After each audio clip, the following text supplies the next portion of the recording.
Jika anda mampu untuk membuat pinjaman bank, sebenarnya anda boleh menabung.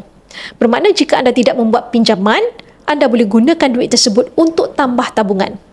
Bank tidak akan memberikan pinjaman kepada sesiapa yang ada masalah kewangan.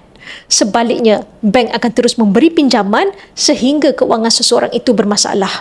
Jadi sebenarnya anda tidak perlu untuk mengambil pinjaman untuk membeli emas ataupun beli emas 100% menggunakan duit gaji anda, kemudian pajakkan emas tersebut.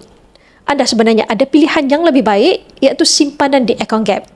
Ini sebenarnya adalah kelebihan yang Public Gold berikan kepada semua customer Public Gold, yang mana akaun Gap ini membolehkan anda menabung gram emas sikit-sikit sehingga capai target gram emas fizikal yang anda mahu.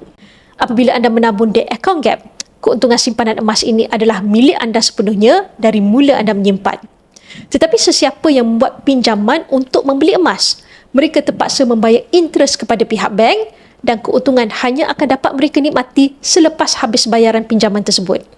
Dengan akaun Gap, anda boleh menyimpan serendah RM100 dan tiada charge dikenakan apabila anda berdaftar atau bila anda menyimpan dalam akaun. Dan yang paling menarik, akaun emas Gap ini tiada komitmen. Bermakna anda boleh menabung setiap hari, seminggu sekali, sebulan sekali atau setiap 2 hingga 3 bulan sekali.